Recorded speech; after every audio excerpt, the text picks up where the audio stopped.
right, welcome back to In the Can. I'm getting my timing down, getting all the kinks worked out so that the next 11 days will be smooth sailing. In any case, I am ebullient because I'm having my first conversation with filmmakers, and what a great place to start with a theme that has resonated over the years at the Sundance Film Festival. But here we have a fresh and in some ways untethered look for maybe the first time at a reality about the world's biggest sporting events. Of course, we've heard many, many stories over these recent years about building programs and facilities for the Olympics, and of course, the controversy surrounding the World Cup over the last couple of years has been in the news. Now we take a closer look at the human side of what it takes to put on such a gigantic sporting event in such an improbable place. The film is the Workers' Cup. I am here with Adam Sobel and producer Ramsey Haddad. Welcome, fellows. Thank you for being here. Yeah, thank you so much. Thank you for your work. Thanks. I had a chance to screen this film many, many times. I don't even get a chance. I thought that I was going to stop because I couldn't bear to see what happened at the end of the tournament. But I'm getting ahead of myself, as I always do when I screen the film. No spoilers. No spoilers. And that is kind of one of the challenges of screening a film. For folks who aren't familiar and haven't read the guide yet, talk about the Workers' Cup. Yeah, so the Workers' Cup is a film that Ramsey and I made while we were living in Qatar. I lived in Qatar for the last 5 years. Ramsey lived there for most of his life, and after Qatar was awarded the right to host the World Cup, there were lots of interest and attention turned to the migrant workers who were actually building the World Cup. So we wanted to do this film that really got close to the migrant workers in a way that other media hadn't been able to do before, and getting access is really hard to do that. And I kept thinking that, even though I knew from watching your interview on the Sundance website that there were a lot of hurdles to jump, and yet in these intimate moments with your subjects in this film, I kept coming back to, how did this happen? How did you get this access? Well, so this soccer tournament was announced, which is what the film follows. The film follows a soccer tournament that's been organized by the same committee organizing the World Cup in Qatar. They organized a tournament for the workers who were building the World Cup. And when this tournament was announced, we knew that there was a promotional opportunity there for them, that we were interested in taking that as an opportunity for us to get the access that we wanted. So because we lived there was a certain amount of trust that we had developed with people there. But I think that our film, inevitably, as soon as you are in those very intimate moments with people, it takes you into a really deep emotional territory. And I don't know if the people who gave us access expected us to go so deep and to get so close to the characters. But I think that's just the gift of documentary. Indeed, and it's been occurring to me as I've just been starting to prepare for films that dramatic filmmaker as documentarian, and of course, documentarian as storyteller. You are a screenwriter. You do create the narrative arc that happens. Talk a little bit about things that maybe you heard in intimate moments that you would expect. I mean, the displacement from family, those really heart-rending topics within this kind of a predictable framework of going to a place and living in a labor camp. And we hear in the film about the kind of the loaded meaning of the word camp. Yeah, I mean, our characters come from very poor places by and large. Characters in our film come from India, Nepal, Kenya, Ghana, and they're all now working and living in the world's richest country, Qatar, to build the world's biggest sporting event.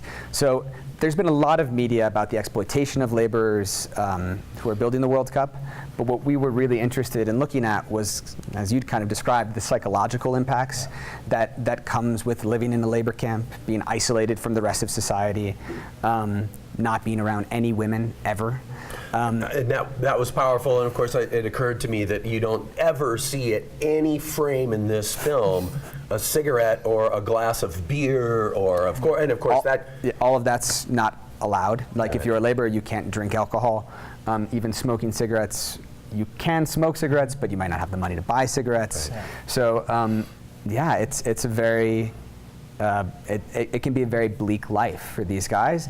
And yet, what we found by way of the tournament, the soccer tournament, is that they were full of hope and expectations, and that really gave them an opportunity to express that. And so I think that broke down that wall and allowed us to tap into something deeper than just, kind of the tragedy that some of them experienced being there. Right. Ramsey, if you would talk about your role as a producer, your familiarity with the country and this setting, but also working with someone who clearly has an inimitable talent to get the access in and of itself a huge thing, but then to create this warm and receptive environment where these men will open up and reveal themselves. Yeah. Well, we'd worked on a few, we had interviewed or been to labor camps before in Qatar, but the work we did was always for foreign broadcasters, and so we were kind of just supporting them on the ground, and the work that we did was usually not as in-depth as what happened in the Workers' Cup. And the opportunity to follow these guys throughout the tournament and really get to know them and to see them when they're on their highs, when they've won, for example, or in their lows, when they've lost. Football allows people to really wear their heart, or soccer allows people to wear their heart on their sleeve. That's going to happen a lot. I think here, though, you got to say football. yeah, exactly. We have to put a bit of a British accent on it. So it allows people to wear their heart on their sleeves and express stuff that they wouldn't otherwise. So, and I think Adam really, took some beautiful moments and really put them together beautifully in the edit. And like the magic in this film happened in the edit. And that's where it really came to life. So, it was a privilege to work with him, so it's great. You've hit on something that I exactly was thinking, and of course, as I've over the years become more familiar with the process and thought over time about documentary film in particular, that you shoot, but it's like, okay, we have however many 1,000 hours of footage, and now the filmmaking starts. Now we begin. Once you go into the edit bay, I have to say that the tone of this film was beautiful and hopeful in a way that I kept thinking tightrope to not. I mean, there is misery, there is indignity, but I felt like what you truly captured was the dignity of these human beings in the midst of an indignant environment. That's a beautiful way to put it. I mean, that's exactly what that's exactly how we felt when filming with them, and that's what we were trying to do in the edit. And that's a difficult balance to strike. But the goal was kind of every positive moment in the film gets immediately destroyed by something terrible, and every terrible moment is redeemed by something beautiful. Absolutely. And I think that is the byproduct, that the characters that we filmed with, they come into the country with so much hope, and so many dreams, because they are in some way, they're moving to the richest country in the world, and they imagine that they could escape their opportunity, or they could escape their reality. So we wanted to honor that, and we really wanted to honor their dreams and the sacrifices that they make, which are so significant. Absolutely. Should we clip it up? Yeah, let's clip. Would you guys like to introduce the clip, set it up at all? Sure. So this is a clip of two of our characters who are from Kenya, and they're in the labor camp, and one of them has been feeling very lonely and is interested in meeting a lady, which is very, very, very difficult in Qatar, because they're working 7 days a week, and they just never see women, and they never have a chance to leave their job anyway. How's that for an intro? Nicely that works? done. Thank you. The Workers' Cup. A lot of people don't do that. It's also complicated when I think to cut. Hey, we're back. we just can't stop gabbing about the Workers' Cup. Beautiful film, very moving. Thank you. Essentially hopeful, and I did find myself in reflecting on this paradigm of a labor camp versus, and some of the Kenyan characters talk about their experience with, there's only one word that goes before camp in their life experience, and that's refugee. And yet the kind of the bleed over in terms of the restrictions that the workers have, is troubling, and I kept thinking to myself, well, at least the World Cup is going to take place and then it'll be over and they will have to finish and hopefully can all go home. Yeah. Talk about the takeaway and, for lack of a better word, the aftermath of your filmmaking experience. Well, I think, it's interesting because the World Cup in some way, now the world's attention is on Qatar. The world's attention Right. is on migrant workers due to the fact that the World Cup is being hosted there. So these kind of injustices have been going on long before the World Cup was awarded. Absolutely. And so I hope that the World Cup can be used as a spotlight on the country to catalyze some sort of action and some sort of difference. And I really think as well, you mentioned that the tone is hopeful. We intentionally tried to make a film that could be embraced by audiences there, which is not easy to do sometimes. Yeah. But we think that we've struck the right balance, and we hope that we're going to have an impact there and change things for the better. In terms of our characters, some of them are still there, some of them are going to go home, some of them have gone home already, and I just hope for them that their lives have been improved by some measure. Of course, they're there in the first place because their experience at home is pretty dire. So they needed some sort of money, some sort of salary to send back to their families. So they're kind of caught between two difficult choices. And I think that everything that can be done to raise their status is a positive thing, and we're hoping the film can contribute to that. Yeah.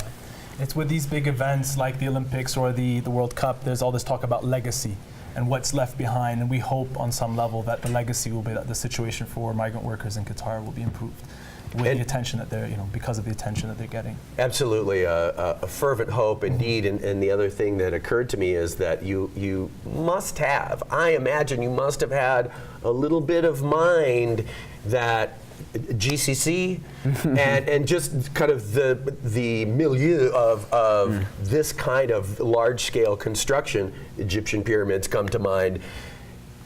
I have to imagine that your subjects, but also kind of the company, that they could look at this film and say, we're okay with it. It's not a smear job. It's not good versus evil. Those very easy choices to make. Yeah. And I thought, and I'm curious your experience, that they could look at this film and say, well, realistically, this is probably about as good as we could come off, given that we know what we're doing here. Oh yeah, absolutely. I mean, the film was made with their full understanding, and they gave us access to do it. We showed them the film recently, and they take exception to a couple of the elements in the film. Of course. But they also said there's nothing illegal happening in the film. Right. Everything that they're doing is by the standard of the government, and I think that just goes to show that if something needs to change, it has to come from the top. Well said. So absolutely, it's not a smear job. It would have been really easy to antagonize the company, Of course. to turn the managers of the company into the bad guy. But the truth is that it's just this uncaring system, and that's kind of what we have to overcome and fight against. So that's that. I think I think that's present in the film. And you have indeed done that. Yeah, and I think it's an unfair system, and I think Qatar has a responsibility as well to kind of do something about that. They have the resources, they have the means. The country's been developed very quickly in the last 30 years, and I think they have the means to make change, and we hope they will make that change. Indeed. We better talk screenings. Yes. So we have opening night tonight, which we're really excited about. So we've been working on this film for 3 years, and for 2 years we pretty much didn't tell anybody that we were doing it. Yeah. So this is like an amazing thing that now we're here, it's opening night, and it's just beyond like our wildest dreams. Then we're also screening tomorrow morning at 8:30. If you're, grab a coffee, come. Absolutely. And then tomorrow at 6 o'clock? PM, yeah. Where else? And then my Taylor's off. And where should we go to find out more information online, social media, etc.? Yeah, so we've got our website, theworkerscupfilm.com. We're on Twitter at WorkersCup, and our Facebook page is The Workers Cup Film. There you go. So nice to meet you, Terry. Thank you so very much, Adam you. Thank you for Ramsey. talking with I us. enjoyed so much having you here. Yeah. As you can tell from the smile on my face, I get a thrill out of watching an amazing film and then sitting down with the actual filmmakers. It's a beautiful, blessed thing. Thank you And I'm very grateful for you guys. Have a wonderful festival. Thank you. And we'll look forward to seeing your future projects. Great. Thank you, Terry. The Workers' Cup tonight. Go to workerscupfilm.com or Workers' Cup. Put an @ in front of it. We all know how to do that. Now we're going to take a break. More after this. Please stay tuned. Yeah, you know.